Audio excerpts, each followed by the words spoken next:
Some history shows merely scratch the surface. It's one small step for man. We go a little deeper.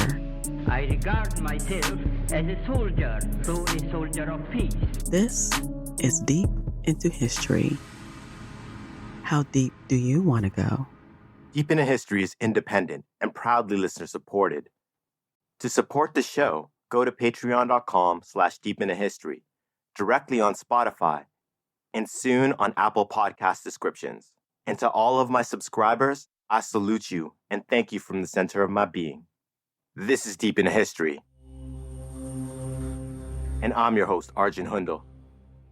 It is the end of the 2nd century before the Common Era. The Republic of Rome stands astride the Mediterranean world like a marble colossus, with so many visible cracks that seem to emanate from its core that it appears it will soon shatter. One arm holds a gladius aimed at Africa in an attempt to deal a lethal blow to Numidia and end the long and exceptionally brutal Jugurthine War. The other a scutum punching out with its metal boss north in a desperate attempt to shield Italy from a barbarian threat, the likes of which the Republic has never seen before. Beginning in 113 with the Battle of Norea, followed by the subsequent defeat and annihilation of 3 full consular armies sent against the hordes ravaging the north, have left the people of Rome in a state of panic, fear, and utter sorrow. The loss of so many sons, cousins, friends who served in the legions or their companion alle have touched the lives of every family in Italy. Lamentation, so strong, felt so deeply, that it seemed the end of their world lay at hand. Even the news of the victories of Jupiter's Chosen and Nicopolis's Felix over the hated Jugurtha no longer bring joy or relief. For after the recent defeat of Consul Cassius Longinus's legions at the hands of what the public saw as a mere warband of Tigurini and Teugeni in Gaul, who were in the eyes of the public mere symptoms of the disease that was coming to kill them all, the people reasoned that if these rebel barbarian interlopers could crush the legions, then nothing and no one could stop the titanic, bloodthirsty hordes of Cimbri and Teutones from destroying their world. This is the tale of the Republic of Rome's most titanic defeat. The tale of an Optimate's lust for gold that was stolen from a denizen of Olympus. A lust so powerful that he would embrace infamy to possess it, and in the process bring down the wrath of a god on his homeland. The tale of a vast migration of people who were forced to desert all they held dear in search of a promised land, if they maintained the courage to find clues to its location, written in the blood and entrails of the enemies they slew along the way. The saga of the rise of the last knight of the Republic. So take a deep breath, let it out slowly, put some smoke in the air if you choose, and just let your mind flow to my voice as we go deep into the 2nd century before the Common Era, and dream with me as we experience the catastrophic Battle of Arausio through the eyes of a young military tribune named Quintus Sertorius versus the curse of Apollo's gold. Welcome back. With war raging on 2 fronts, and all the light shed on the corruption, the rot that was killing the Republic laid bare for all to see, it seemed that the very fabric of Roman society was coming apart. We must also consider the effect the massive loss of lives from the string of defeats in the north was having on Roman manpower and indeed horsepower. As we've learned, Marius had to leave Sulla behind to wait for cavalry to assemble for months because there were so few horses left in Italy. The effect of these defeats on the Celts in Gaul was dramatic. Allied tribes turned neutral or openly hostile, and in the province of Gallia Narbonensis, the Tecto sages revolted. Their main town, Tolosa, modern Toulouse, in the north of the province overcame the Roman garrison and clasped them in chains. With smaller tribes following their example, soon much of the province was in open revolt. To quell this, and eager to restore the reputation of the Optimates and nobility as leaders, in the recent wake of Gaius Marius eviscerating the ruling class during his Populare run for consul, the elite handpicked the man they believed would restore order to the province, which would give Rome the time to prepare another army to face the mighty Cimbri. As the ultra-powerful Caecili Metelli clan's public image had been badly damaged by Marius, it was felt that they could not send one of their own, yet still wielding huge power among the nobles and their massive patronage network, they instead put forth a member of their extended family, a nobleman who had married into theirs, Quintus Servilius Caepio, as consul. As arrogant a patrician, and as bold an example of everything that was wrong with the Republic as could be found. He came from the oldest and noblest blood of Rome, and took every opportunity to make sure everyone knew it. Caepio looked down on all but a select few of the most elite and powerful optimates. Consul Caepio arrived in Gallia Narbonensis with an army of 40,000 that was meant to act as a holding force to secure the province, while the desperately strapped for manpower Republic would assemble another army to be led by the following year's consul. Once these forces were combined, it would be the largest army the Republic of Rome had ever fielded. Consul Caepio spent his year bringing the rebellious tribes in the province to heel. We know nothing of his exact activities, with the exception of the most famous incident of all. As Caepio's legions put down the rebellious tribes, they moved north against the Tectosages in Tolosa. Through some treacherous method, most likely bribing guards, a gate in the city wall was opened at night.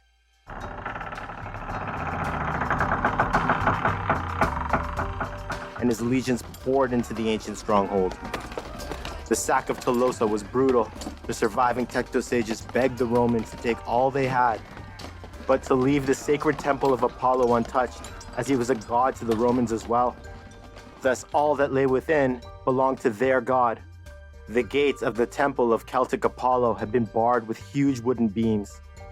And when Caepio saw this, he must have known that the legends were true. He ordered his men to breach the gates over the cries of lament coming from the wailing Druids. Storm the gate! Storm the gate! His legionaries stormed the temple of Celtic Apollo, and once it was secured, the consul was led into its bowels, that opened into a wide cavern that held 6 huge statues of Celtic Apollo. All of their eyes looked down upon Brennus's folly. The gold and silver from the raid of the Oracle at Delphi in 279 before the Common Era melted down into 10,000 bars of gold and 1,000 bars of silver. Pristine, cared for, glittering in the torchlight. The free Greek city's cover-up had been perfect until that moment. The consul could barely believe his eyes. And in the already ultra-rich Caepio's heart grew an overwhelming need to possess Apollo's gold.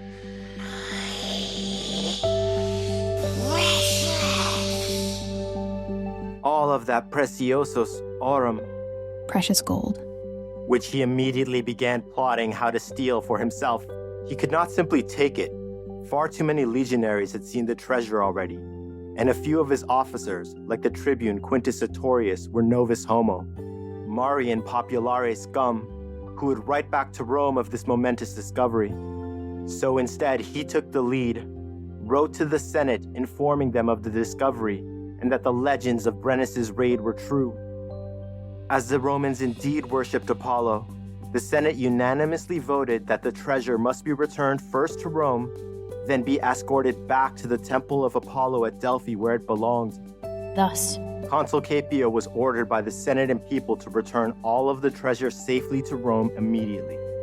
Now, 10,000 bars of gold and 1,000 bars of silver can be a bit misleading, as we have no idea of the size of the bars that the Celts smelted in Macedonia after their terrible raid on Delphi. The ancient historian Arausius reports that the actual weight was 100,000 pounds of gold and 110,000 pounds of silver, a staggering amount. Caepio, consumed by the overwhelming need to possess Apollo's gold, as if it had indeed become precious to him, executed his insidious plan. He used a sheer amount of treasure as the perfect excuse to break it up into 2 separate shipments. first, He dispatched a heavily guarded caravan with the silver overland through Gallia Narbonensis and across the Alps into Italy, which reached Rome without incident. then, The gold was dispatched south through the province to the ancient port city of Marsilia, modern Marseille. there. To be loaded onto transport ships, escorted by a powerful squadron of warships, quinquiremes, dispatched by the Senate to ensure the treasure's safety from pirate raiders. The convoy that left Tolosa carrying Apollo's gold was very, one might say suspiciously, lightly guarded by a few dozen soldiers from his auxiliary ale, non-citizens. And on its way south, the convoy was ambushed by what Capio claimed were Celtic bandits. Everyone was killed, leaving not a single witness. And the gold Disappeared. Upon learning of this, in Rome the scandal erupted immediately. The plebs were enraged, and even the nobles had to admit that the theft looked suspicious. Everyone knew that Capio's legions had secured the entire province, and the road to Massilia was safe and well patrolled. The notion the tribes in the southern part of the province, who had always been among the most, if not loyal, at the very least intimidated by Roman power, would invite extermination by raiding a Roman caravan with a consular army in the province was ludicrous. All fingers were pointed at Consul Capio. All knew he must have had the convoy attacked by his most loyal men and killed his own auxiliaries to steal Apollo's gold. In addition to the public revulsion that an already rich and powerful man would commit such a foul crime to enrich himself further, there was also a major religious concern. Rome was surrounded by enemies, and now they had offended Apollo and possibly all of Olympus. Capio's connections, position as consul, and let's call it newfound unlimited wealth left him in the clear for now. And according to legend, he had the gold smuggled into a villa he owned in Rome and hidden in a secret chamber under it, thus bringing the calamity of the curse down on the Republic immediately. Capio had no wish to return to Rome while memory of the theft was fresh, and with the public rage, surely would face charges in the courts. So he bribed the Senate to make him proconsul the following year, meaning he would maintain his position and, more importantly, legal immunity. An utter disgrace, for the charges of a consul killing his own men was an anathema to virtus, a horrific crime that in previous generations would have demanded an investigation of the entire matter immediately. There would be no possibility of a man like Capio being made proconsul. We can see his greedy cunning in choosing to use auxiliaries to guard the caravan and thus be murdered, as they were non-citizens, because Romans saw the theft of the gold as the real crime. That fueled their rage. What? Non-citizens were less than. Others. How far the Republic had fallen. It seems to me that adhering to mos maiorum and virtus, the way of the ancestors and their warrior code, were the only things that could have saved them from the calamity of the curse. But they didn't. So it was that the following year, 105 before the Common Era, something extremely strange happened in Rome. Of the two new elected consuls, one was a proven commander, a veteran of the Numantine War, Publius Rutilius Rufus. Publius what? Publius Rutilius Rufus, Okay, Arjun. Copy that. who had just served as a legate in command of one of Consul Metellus's legions in Numidia, gaining fame second only to Gaius Marius at the Battle of the Methul River in 109 that we experienced in the first part of the Eagles of Jupiter. It was Legate Rufus who led his single legion ahead of the army to secure and hold a section of the river, as it was their only source of water. His legion kept a wary eye on the army of Bomilcar. All day the battle raged at the ambush. In the early evening, from their position, it looked like the legions trapped by Jugurtha were about to be routed. Disobeying his direct orders, Legate Rufus ordered his legion back to the pass of the mountain to save the army from annihilation. In response, Bomilcar disobeyed his orders not to engage the Romans and moved his army of light infantry and 84 war elephants to block Rufus's path. In the ensuing battle, some reports have Legate Rufus surviving an initial charge from Bomilcar himself riding his massive beast.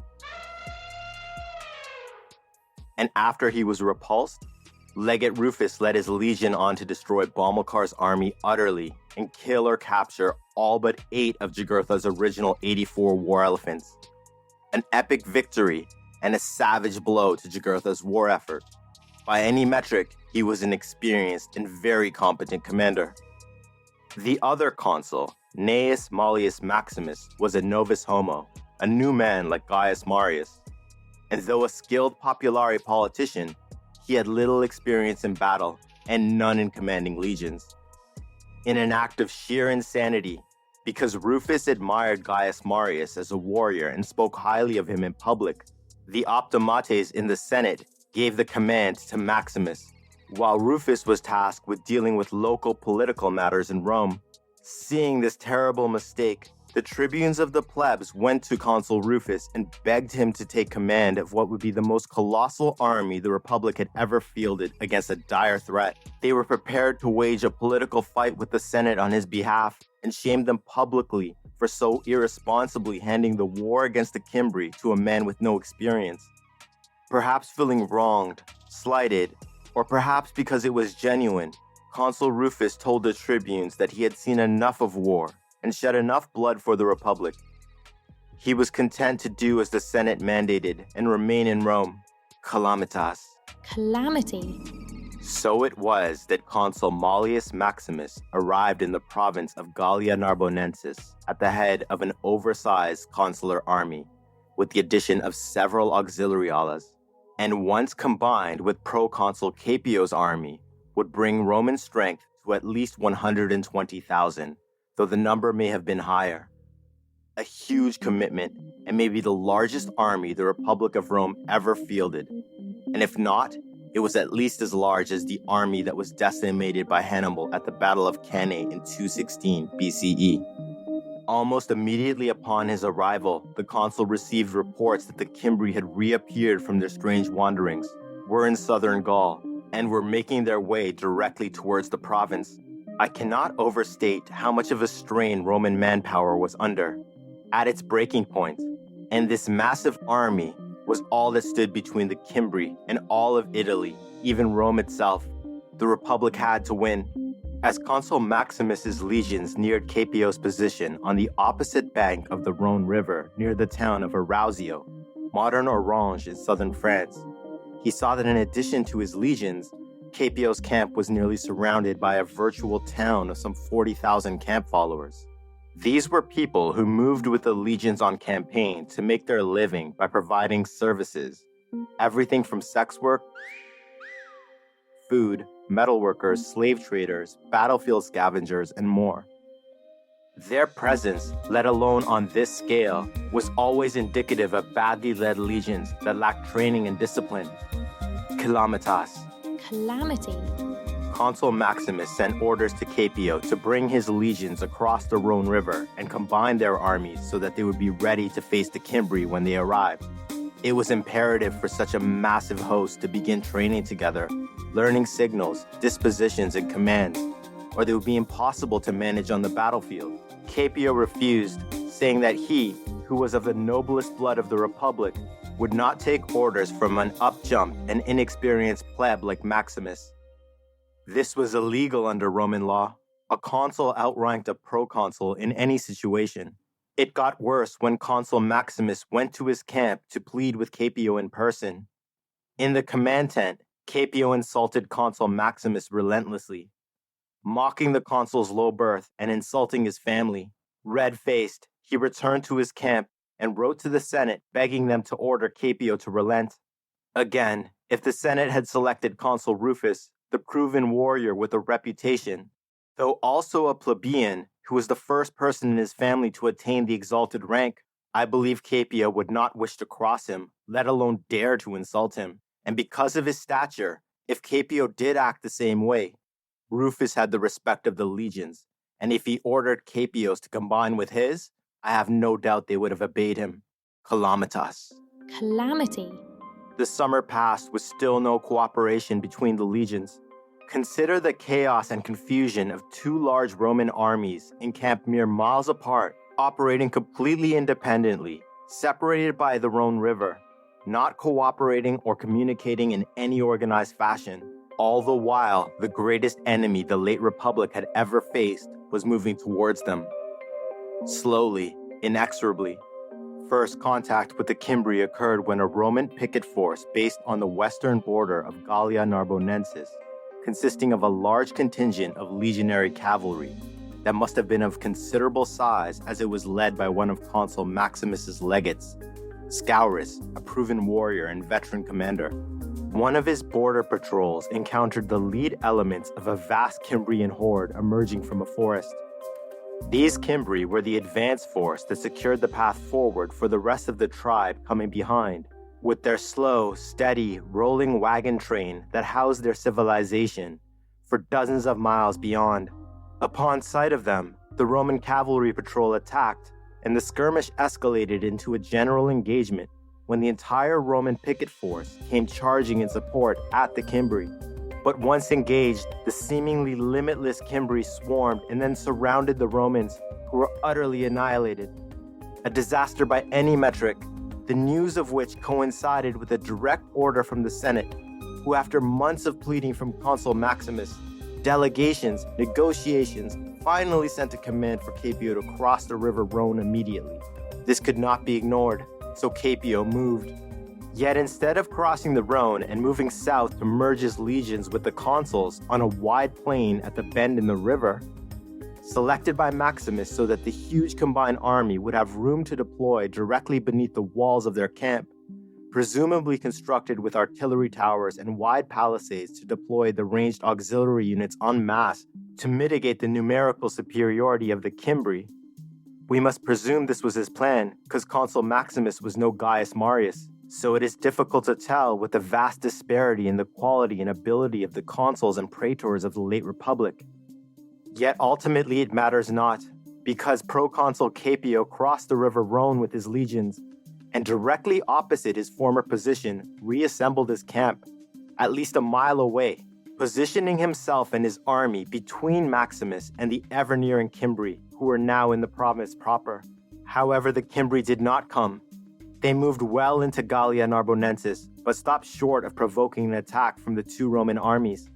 Instead, they sent envoys to Consul Maximus. A flurry of diplomatic activity ensued, and it looked like progress was being made towards a diplomatic solution.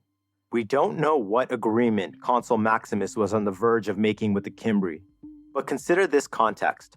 Malleus Maximus was a populari leader, a skilled politician who negotiated with many plebeian factions with dozens, if not hundreds of different interests, or ideas of how the shared movement for reform should proceed.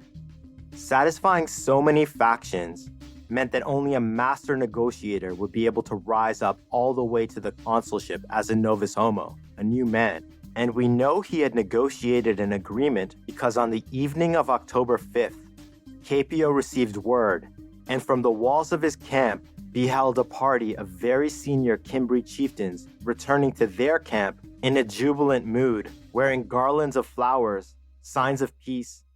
Proconsul Caepio was alarmed, and at least one source, Cassius Dio, claims Caepio ordered his cavalry to ride out and murder the envoys. But his junior officers pointed out that all the legionaries knew of the negotiations and were already filled with dread that they were all cursed by Apollo, because the fable of the Tectosages had reached the men through their Celtic translators. Even those that believed that the gold had been stolen by Celtic bandits felt that their failure to protect it had brought down Apollo's wrath on them all. The Cimbri envoys had been granted safety and protection by a consul of the Republic, a sacred oath. The men would mutiny if Caepio ordered the murders, because diplomacy was the realm of their god Mercurius, and because blood had been spilt between the enemies. The eyes of their war gods, Mars and Bellona, were upon them. Apollo offended was enough. They would not draw the wrath of more gods.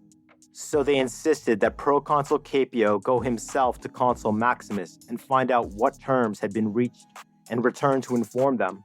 His officers knew that if the agreement satisfied Virtus, the Senate may well ratify it into a treaty, and they could leave both the curse and this war behind them.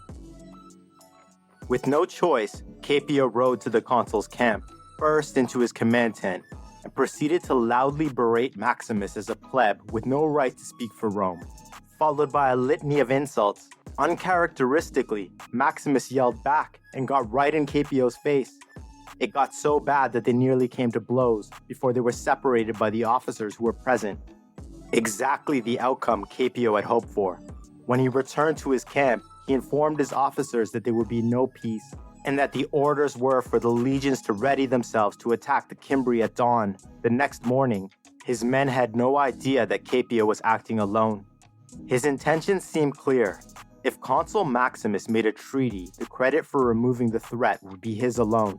However, if Caepio initiated battle with the Cimbri, Maximus's legions would be forced to come to his aid, and by defeating the Cimbri, he would attain glory, a triumph, and the ultimate honor of being given the title Cimbricus by the Senate, his fame eternal. And most crucially for him, this had to happen because it would immunize him from prosecutions for the theft of the gold of Tolosa, a crime for which he was most certainly guilty. The nobles would fall in line behind him, and the tribunes would be powerless because the plebs would adore him for delivering the republic from this great threat, calamitas. Calamity.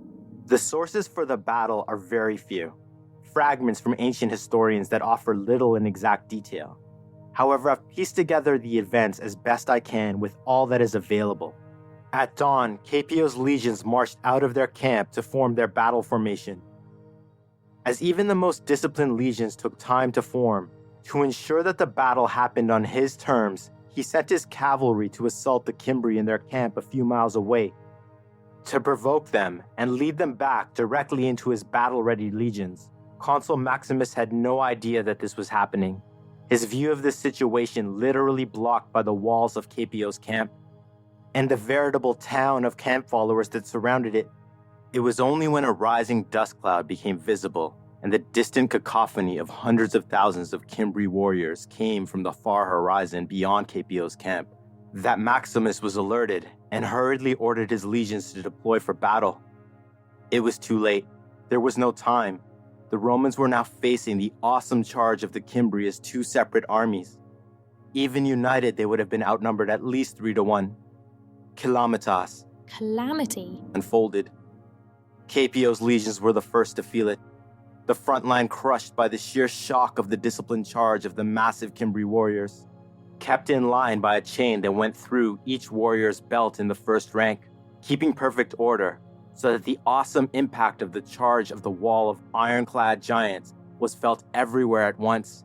Every part of the Roman line felt it at the exact same instant. Annihilation followed. Caepio's legions were pushed back past their camp, which the Cimbri easily took, and were soon pressed against the river Rhone. Once the first Roman army was surrounded, the rest of the vast horde descended on the legions of Consul Maximus. Their charge irresistible, and they proceeded to envelop and slaughter them all. The battle near the village of Arausio was a calamitous defeat. In terms of sheer numbers, it is worse or as bad as the Republic's worst defeat in its history at the Battle of Cannae, Hannibal's tactical masterpiece. 80,000 died that day in 216 BCE. Consider the scale of the slaughter.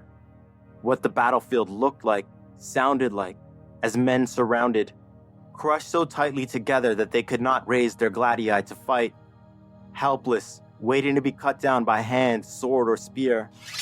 The same occurred to the two separate Roman armies at the Battle of Arausio. According to some sources, apart from two small detachments of cavalry who cut their way free and fled, only 10 of the officers and legionaries survived. Along with the 40,000 camp followers trapped between the armies, the death toll was over 120,000, with thousands more taken prisoner to be sacrificed to their gods. And now, just beyond the Alps, mere miles away, Italy and Rome itself lay undefended, open to the enemy. One of the 10 men who survived the calamity was a military tribune who was destined to become the late Republic's greatest covert warrior, and eventually one of the greatest generals in history. A man who fought for a vision of a republic that was just and fair, one that valued its citizens and wished to use its vast resources to raise them up instead of allowing the crippling wealth disparity that had brought nothing but corruption and widespread poverty, who believed the people whose plebeian ancestors had fought, bled, and struggled to make Rome the colossus of the Mediterranean world, deserved so much more than their system had provided. A tragic and romantic figure who fought on for that vision of the Republic, even after it had been dealt its mortal wound in the chaos and insanity that the rivalry of Marius and Sulla brought.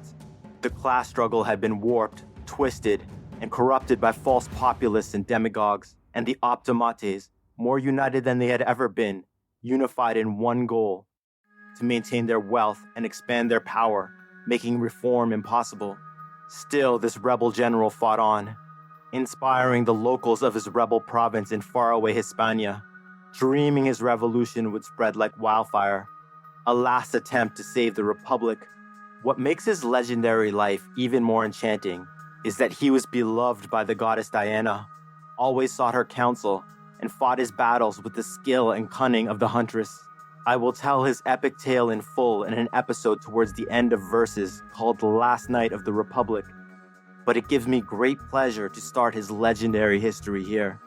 I have taken the 7 main fragments about the Battle of Arausio left to us by the ancient historians and synthesized them in the context of the massive amount of research I have done on this era. The deeds of this warrior, Sulla, Marius, and many others in the immediate aftermath of the battle and beyond. As one of only 10 men to survive swimming across the River Rhone, it was his telling of what he witnessed during this escape that took an already terrified population to an utter state of panic. It would cause the people to demand all norms and rules to be broken in order to ensure their leader, the Populari champion, the Achilles of the late Republic, be elected consul year after year, as long as it took, because they believed he was their only hope. And it would take the prophecy of the Sibyl that Marius had received as a boy, from a belief to a certainty that he was Jupiter's chosen, and would become consul 7 times. And to do so, he would betray everything he appeared to stand for, and everyone who believed in him so truly as a reformer. A critical and often overlooked moment in Roman history, but all that is in the future. Now, no one knows exactly what happened at the catastrophic Battle of Arausio, so prepare to dream with me as we go deep into the morning of October 6th, 105 before the Common Era, and become one with this military tribune, who would become the late Republic's greatest covert warrior, experience the horrors of what he witnessed, and the moment that defined him as much as the prophecy or the love of Nicopolis defined Marius and Sulla. Because if you were to witness Apollo's curse unleashed through the eyes of this military tribune, it might have gone something like this. Ready? Then let's go.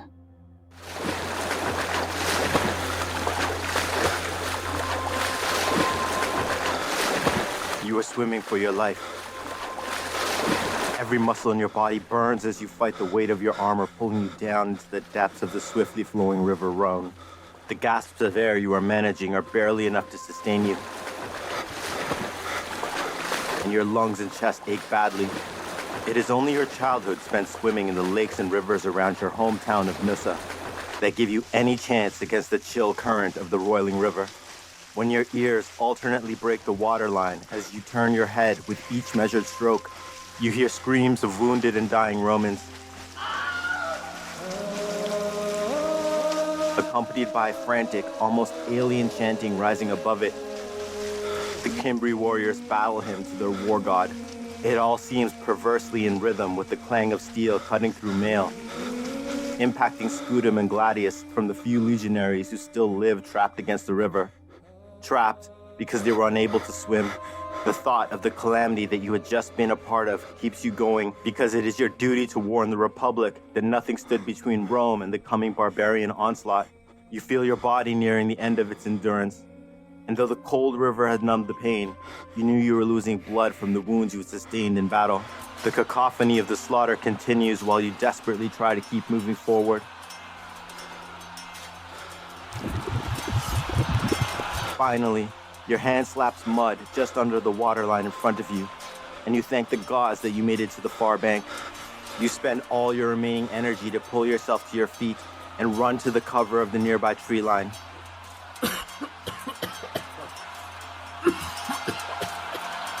Once there, you collapse in exhaustion, alternating between gasps of air and bouts of coughing. After what feels like hours, but was mere minutes, you recover enough to carefully use the cover of the foliage to look back across the River Rhone and see fellow legionaries dead or dying. The Cimbri pointing and laughing at Romans in the water, drowning.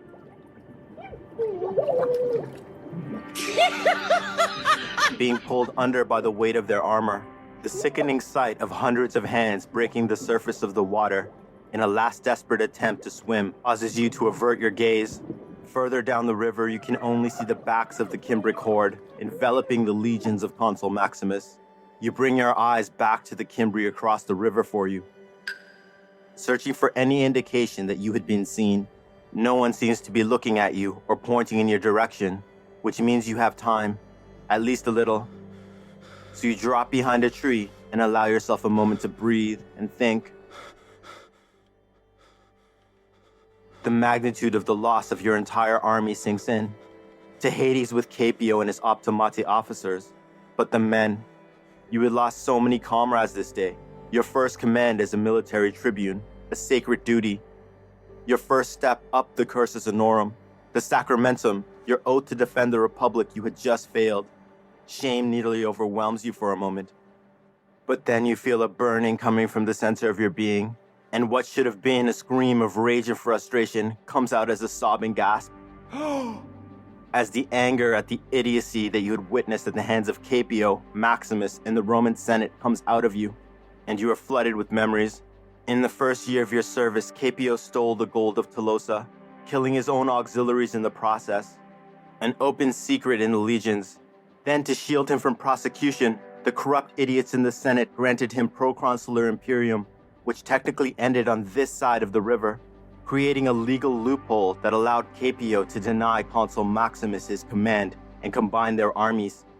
You had witnessed months of diplomatic insanity, hearing of legal cases being lodged in the courts and arguments in the Senate, until finally they had ordered Capio to cross the river. Yet since they had not explicitly ordered the thief to combine armies and submit to Consul Maximus's legal right to command, instead, he had you and your men, the men of his legions, dismantle everything and carry the camp across the river only to reassemble it.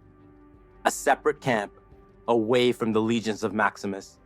Consul Maximus. The act of madness of the Senate giving him, a skilled populari politician, but no warrior. And worse, a high-risen pleb that Capio would never bow to, when the other consul, Rutilius Rufus, should have received command of the largest army the Republic ever fielded. All knew he wished to break from combat after his service in the Jugurthine War. However, he was a man of virtus, a Roman warrior. He surely would have answered the call of the Republic had they insisted, but instead of recognizing their error, the Senate took the easy path that led to this calamity. You knew a man of virtus would have taken control of the legions away from the vile Capio.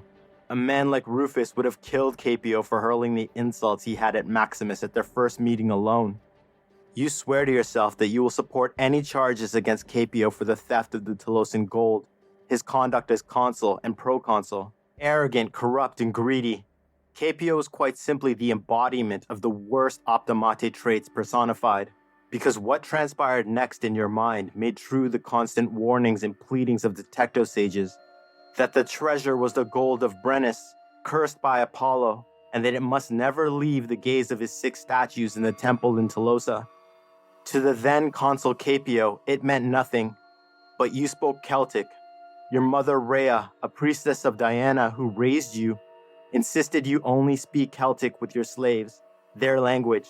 This made you not only able to understand the pleas of the Tectosages, but hear them, feel their dismay and despair. They believed what they were saying. That the gold itself was intact after all this time was proof of their belief. You remember their wails as the caravan left, first of the silver and the second of the gold, and shudder. And you now have no doubt that they were right, that the Republic had fallen under Apollo's curse. How could it not be so, given the series of actions that led to this massacre, this calamity?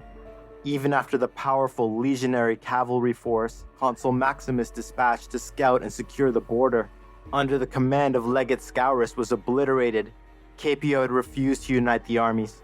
Madness. All knew an attack by the Cimbri was imminent. If the reports of their limitless numbers were true, the only hope was for the entire army to be combined under one command, And even then, the odds would have been stacked against you. You would learn that once surrounded by the Cimbri, all of his thousands of men and horses cut down around him. Legate Scaurus fought on until he was pulled from his horse and captured. Any surviving men led off to be sacrificed by the strange druids of the Cimbri. The legate was brought before a council of their chieftains and offered a chance to live by being their guide and becoming their emissary to the Romans. A man of virtus, and full of shame that he had outlived all of his men, he declined. The chieftains conversed, and Legate Scaurus declared to them that the lands they sought were not in Italy, and the Cimbri must never dream of crossing the Alps and draw the wrath of Mars, the war god, and the instruments of his will, the Romans. Moved by his words, he was taken before their high king, Boiorix, who upon hearing his words repeated, and seeing this impossibly arrogant, yet valiant, and now broken warrior before him, cut off his head in an act of respect for the legate's loyalty to Rome, and to end his shame. That is how the tale was told when it reached you through the Celtic translators of the legions you had conversed with regularly. Scaurus was a brave Roman, and he conducted himself honorably in defeat, and he would see that his deeds were known. Shame fills you again because had the legions been united or even acted together, your legion's cavalry may have been able to help avert that disaster. Even after their stunning victory, the Cimbri did not descend on the legions and attack immediately as all expected. Instead, they sent scouts to observe and investigate, converse with locals, and even your Celtic translators. When the Cimbri saw the sheer size of the Roman army, they sent ambassadors, not to Proconsul Caepio, but to Consul Maximus, who they had learned was the highest-ranking Roman in the region. How Caepio had raged when he learned of this. That these barbarians would dare to speak to a lowly pleb, rather than to him, a nobleman. Due to the separation of the legions, you were not privy to what transpired in the negotiations. But while on cavalry patrol, and from the walls of your camp, you could see a flurry of messengers going back and forth for days, then weeks. It was only yesterday, October 5th. that early in the morning, Caepio spotted a party of Cimbri, all chieftains, men of very high rank, going to Maximus's camp, which could only mean a deal for peace was becoming a reality. Though an inexperienced military commander, Maximus was a skilled politician who would know how to make a treaty that would satisfy Virtus, and thus could be ratified by the Senate and tribunes of the people.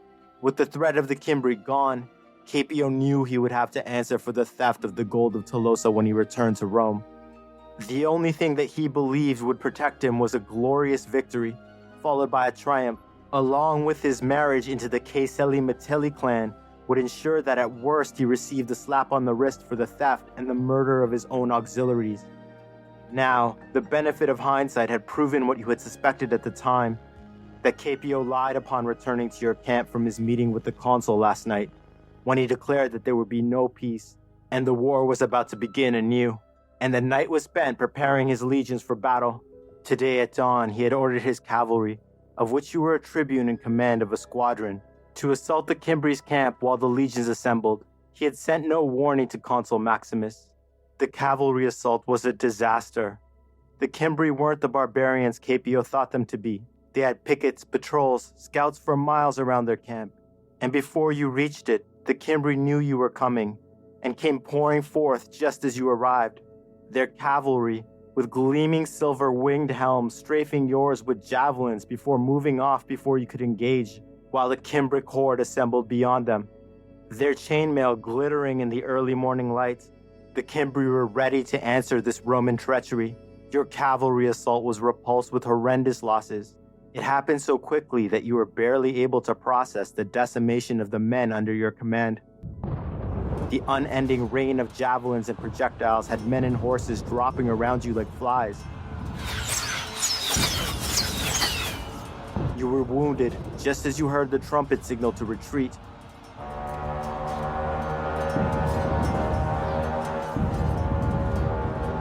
Your warhorse, you had personally trained since he was a colt, your friend, took a lethal wound and died shortly after doing his duty and getting you back to the legions, which had barely begun to form cohesive lines. The ground vibrated, followed by a colossal war cry from tens of thousands of Cimbri who came. The legions were stormed by that first charge, Slaughter on a scale you had never imagined possible, taking place any direction you looked. Legions and auxiliaries cut down in heaps. Unit cohesion collapsed. It became a desperate fight for survival, every man for himself. You rallied any Romans you could find and fought your way back to your camp, but it was already becoming overrun by the Cimbri. Their sheer speed, forced to bypass the camp, you fought your way to the river, and when you arrived, covered in dirt, blood, and the filth of battle, you found that you were the only survivor of the group you had led. Cut off, alone, with no choice, certain death only moments away, you had entered the cold water and swam. Here, now, both armies destroyed. You need a plan. The Cimbri would surely have scouts on this side of the River Rhone. As far as you knew, you were the only survivor of the entire Roman army. And your duty was to return to the Republic and warn your people that the invasion of Italy was imminent. Your wet, cold armor and Spatha would give you away in a heartbeat. Within hours, this side of the Rhone would be swarming with Cimbri. If not looking for survivors to capture, then at the very least their foragers would be out in force, a constant necessity to feed such a vast multitude. Exhausted, you force yourself to your feet and remove your Spatha from its waterlogged sheath, the cavalry saber of your ancestors, last carried into battle by the father you never knew. The only way to survive and escape was to go native. You had to find, stalk, and kill a Cimbri scout immediately. Take his clothing, weapons, and his desperately needed food. After the battle and the effort to swim across the river had your body crying out for nourishment, you must act now before you are too weak to. The first step you take is wet and noisy from your waterlogged calige, the leather sandals all officers wore. You stop and remove them, feeling the soft earth beneath your feet, like when you were a boy and would follow your mother into the woods, where she and other priestesses of the goddess Diana conducted their secret rituals, with you watching from the cover of the trees. You say a prayer to Diana Huntress, touch your Spatha to your brow, and move into the wilderness. October 7th. You are moving as soon as there is light by which to see, under the dense canopy of the forest. The goddess had been with you the previous evening, because you found, ambushed, and dispatched an enemy scout not long after leaving the river. You had removed his armor, clothing, and weapons, and put them on in place of yours. Your armor is now in the sack the scout had carried, along with your blade. Vertus demanded that you never forsake the armor and weapons of your family. More, your own sense of honor did. The bearskin cloak you had taken from the scout had preserved you through the night, and thankfully allowed you not to risk a fire for warmth, for you had found yourself frozen to your core once the adrenaline that had sustained you all day faded. As your eyes closed and you slid into a black sleep of utter exhaustion, you could hear the echoes of the celebrating Cimbric horde, which confirmed what you already knew. The legions had been annihilated, both armies. After a few hours' sleep, you ate a small portion of the hard loaf of bread the scout had carried. You are now moving south, deeper into the woods, but still following the general course of the river, reminding yourself constantly that the province of Gallia Narbonensis had fallen. You could trust no Celtic tribe in the region, that your legions under Capio's orders had so recently brutally suppressed. You are truly alone, and the woods around you are beginning to swarm with Cimbri on this side of the river. You avoid being seen by moving in stealth from tree to tree whenever possible, reasonably sure that from a distance, with the bearskin hood pulled up, keeping your shaved face and short Roman hair concealed, you would pass for a Cimbric scout, for you had spent much of your time while on patrol and upon the walls of your camp observing the Cimbri, particularly their warriors they sent as escorts with the flurry of diplomatic envoys during the late summer and early fall. You had learned how they moved, how they carried themselves, but you had no wish to test your disguise up close. Your fleeting knowledge of their strange alien tongue, a few words you had striven to wrangle from the Celtic translators you had conversed with, as they had no wish to teach a Roman the language of the Cimbri, because they feared it would have their lucrative commission for their service to the legion disappear.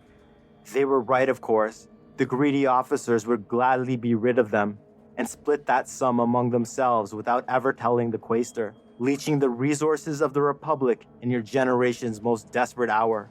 Yet another reason life as a tribune in the service of a criminally corrupt man like Capio had been frustrating and intolerable.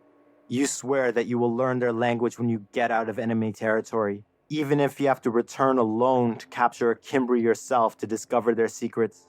As you continue your cautious advance through the trees, ahead there is a stiff breeze, ruffling the dense canopy of the leaves above you, and on it, on the wind, you hear rhythmic chanting.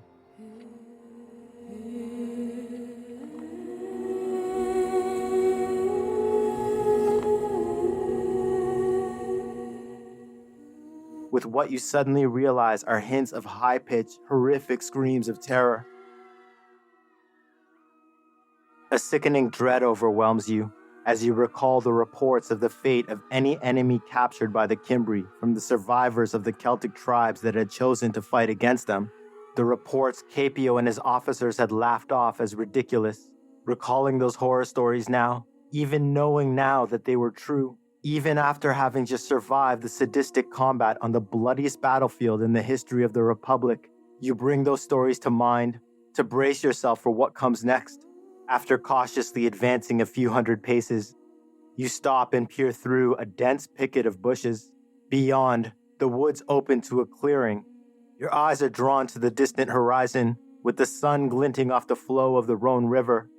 Visible in the far distance, through a path cut through the forest that led to the wide grassy glade before you, and filling the green glade is a sight from another age of humanity. A primal horror. It is so utterly vile that you want to look away. But your eyes are drawn to the women, strangely beautiful, tall, some old, some young, pale skin with intricately braided hair, woven with colorful flowers and leaves, symbols of nature, of the living world, each wearing a flowing white dress that highlighted the sublime grace with which they moved, all the while chanting in their alien tongue.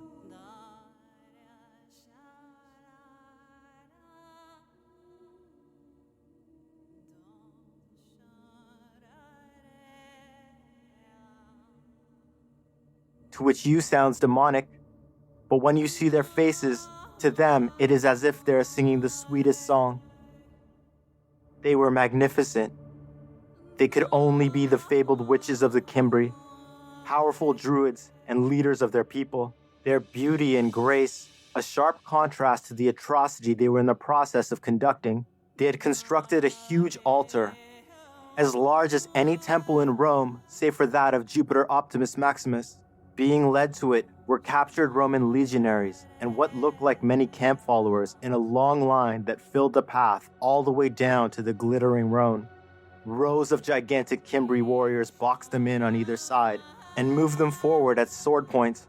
You witness any of the prisoners who even hesitate to move forward be cut down, immediately slain, their blood splattering the terrified prisoners behind them.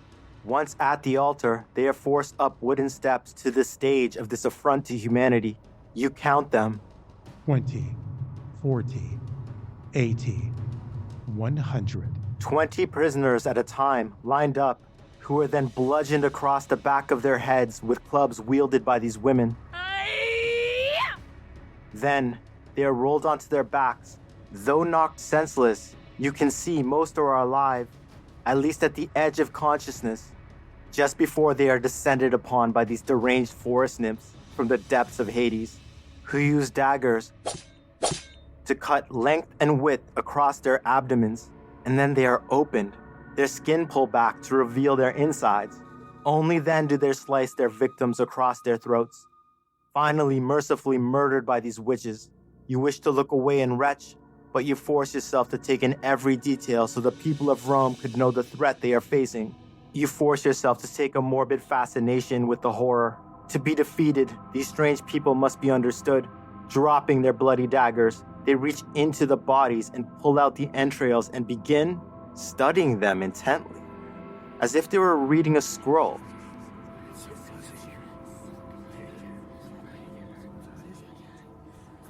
As if looking for something.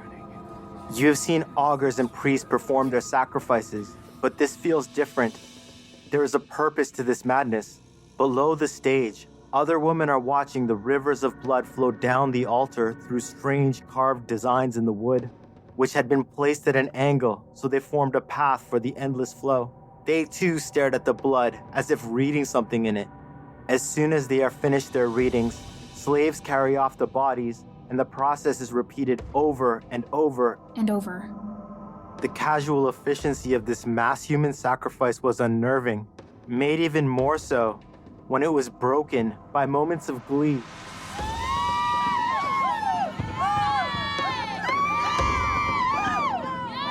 For when one of these women saw something in the blood or entrails, they would cry out, causing the rest, young or ancient, to burst into giddy, almost childlike laughter. The sight, the spectacle, the screams, the chanting, the horror become too much. It is as if you feel the presence of their dark gods surrounding you. A chill overwhelms you, and you fall back into the cover of the forest, unable to stop yourself from retching. You feel cold, cursed, godless, trapped in a hopeless situation, on your knees, staring at the forest floor. The sounds of ever more Cimbri moving through the woods near you, coming closer. You are bound to be discovered in moments if you did not move immediately. You bring your head up and you freeze because you are being watched. Next to a tree, a mere dozen paces away, is a white doe. Beautiful, flawless, she is staring directly into your eyes before she leaps to the next tree a few paces away and stops to stare at you once again. As a boy, your mother had taught you that white deer are sacred to Diana, and she and her fellow priestesses would celebrate every time they saw one, for they believed that the goddess herself would sometimes roam the world and visit her sacred glades in the form of a white deer. And impossibly, from your mind comes your mother's voice. Follow her, Quintus. It is she. The huntress is with you. The faith in the goddess that your mother had instilled in you as a boy fills you with love for her. You stand and follow the white doe. She moves tree to tree, always keeping you both away from any Cimbri nearby. And before long, you are in the deep forest, safely away from the horde. When as quickly as she appeared, the doe stops to look at you once more. Now safe, you take the time to truly look into her soft, deep brown eyes. A feeling of peace and an overwhelming exhaustion comes over you, and you find yourself lowering your body to the ground before your eyes shut completely, and you lose yourself in sleep. You see the white doe of Diana leap and vanish into the forest.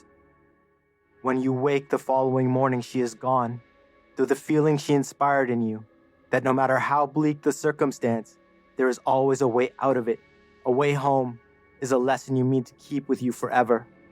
You spend the following 10 days sticking to the forest wherever you can, careful to avoid anyone. With their victory, the Cimbri were now the rulers of southern Gaul. And what was the Roman province you stand in is effectively theirs. Every Celtic tribe that only days ago you would have called at least marginally loyal and trustworthy are now suspect at best. What better way for a chieftain to secure a peace and friendship with their new overlords than to hand over a Roman officer to be sacrificed at their hideous altar? When you come upon isolated farms or hamlets, you move like a literal thief in the night, and wherever possible, you steal supplies. And finally, you reach the foothills of the Alps and see a legionary outpost. Relief fills you, and you run towards the gate.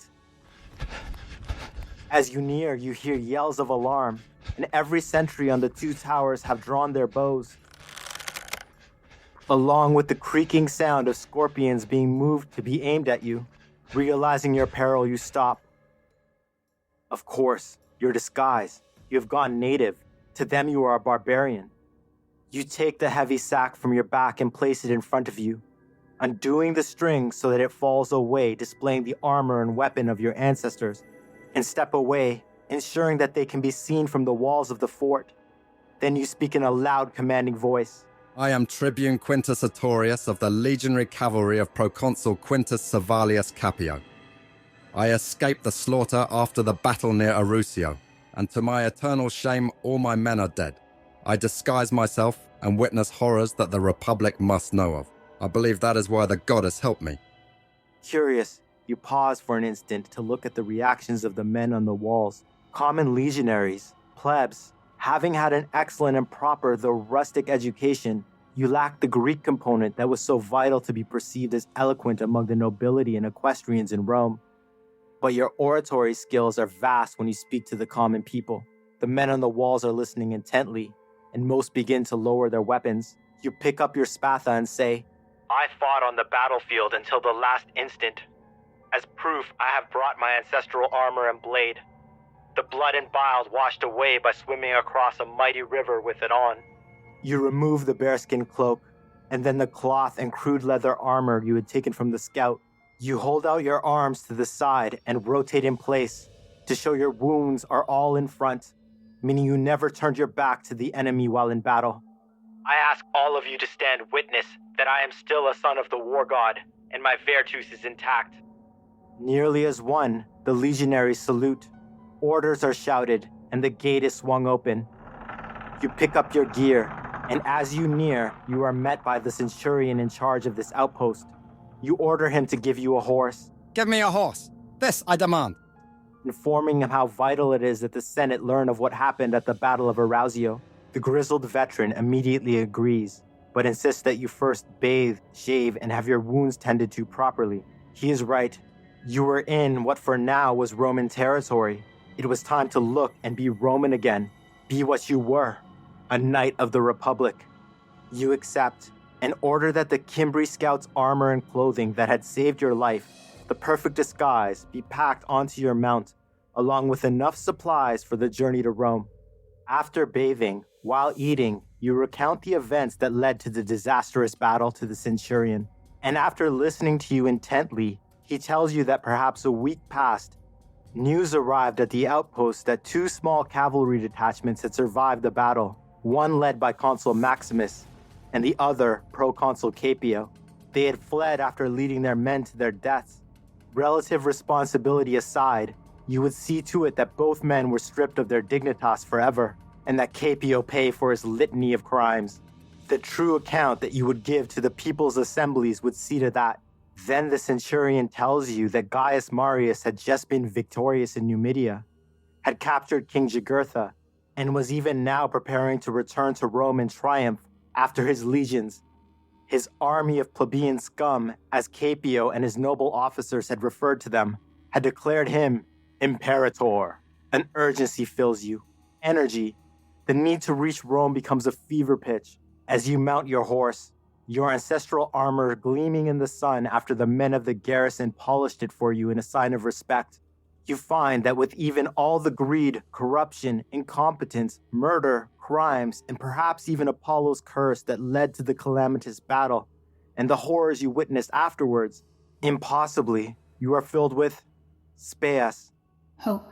You knew in your heart the people would rally around Marius, and that he would lead the defense of the Republic against the coming barbarian onslaught. After 2 years of serving under optimati and noble officers who rejected every suggestion, were always dismissive and rude because you were a novus homo, to serve under Marius, a new man himself, a truly brilliant general, hero of the Republic, who held the hopes, hearts, and minds of the people of Rome in his hands, the fate of the class struggle, the fate of the Republic, a chance for real change. And you would see to it that you would earn a place at his side and become his indispensable right hand. Do everything in your power to ensure he not only saved Rome from the Cimbri, but help him utterly defeat them. Help him become the savior of the Republic. And afterwards, with his popularity, with the equestrians and plebs united as they never had been before, you both together would change things. No more poor in the streets, justice for all, land for all, no more corruption, a monumental war against the ultra-rich, that when you truly begin to understand the scope of, you suddenly understand that battle, the class struggle, was your destiny. For you were a knight of the Republic, and you would die fighting to make your vision of a better world true. The goddess was with you, and she would guide your path. At least it might have gone like that. The scale of the calamity at the Battle of Arausio, the sheer numbers of dead from Rome and across Italy, is best described by the ancient historian Cassius Dio. His words, "So great a multitude had perished. Some grieved for sons, others for brothers.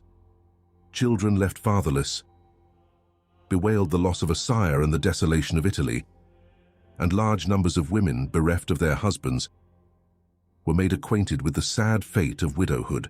Understand that not only was nearly every family in Italy mourning a loved one, but they were in terror because there was no one to defend them against the sure-to-be-coming Cimbri. Despair ruled.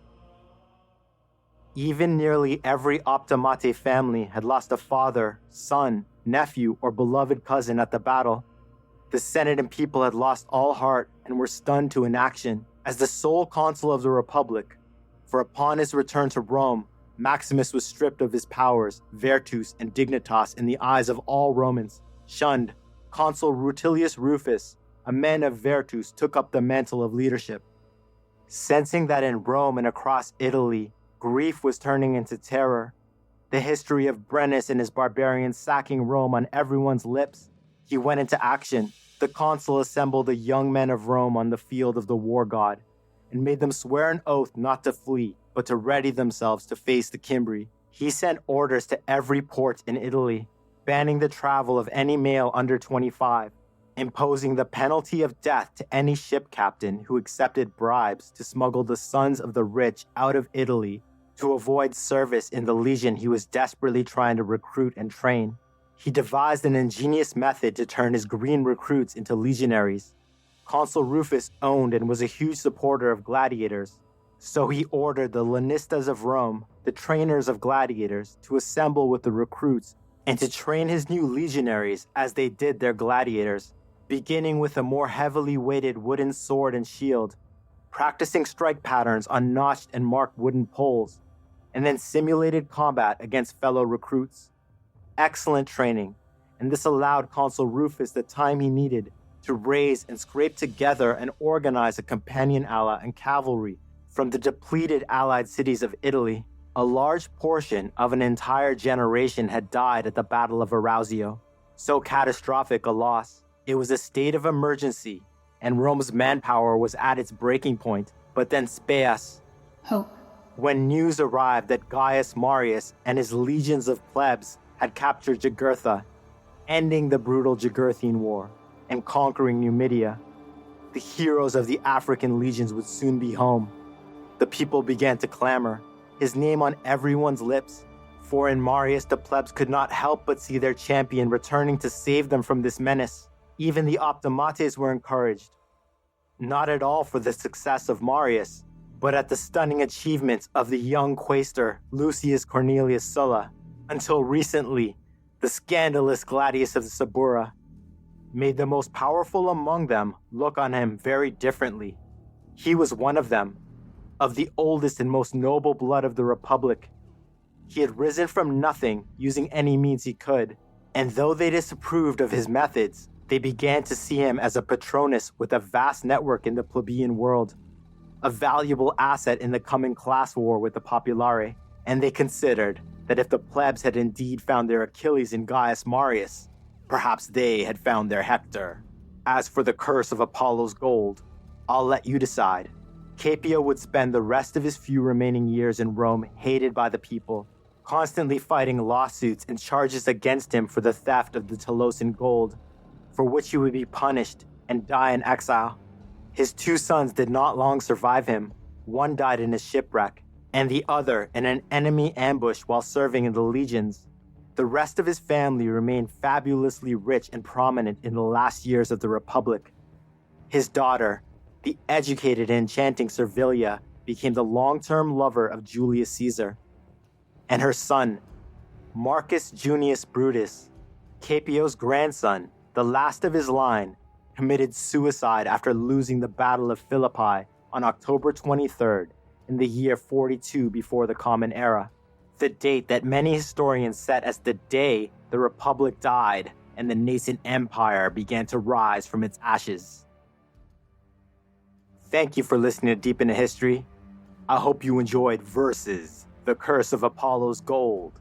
Our tale will continue soon with the tie-in Reforma, where we'll go deep into the changes Marius made to the legions, leaving his mark on Rome's chief instrument of virtus forevermore, the Marian reforms, like you've never, ever experienced them before on any medium. Please tell everyone you know about the show and leave a review wherever you listen. Deep into History is produced by York Campbell from Poetic Earthling Studio, and the introduction by Shante, who you can find at ctamarketing.biz. And as always, my dear friend, take care of yourself. I truly look forward to the next time we go deep. Please, follow the rabbit hole. Thank you for listening to Deep into History.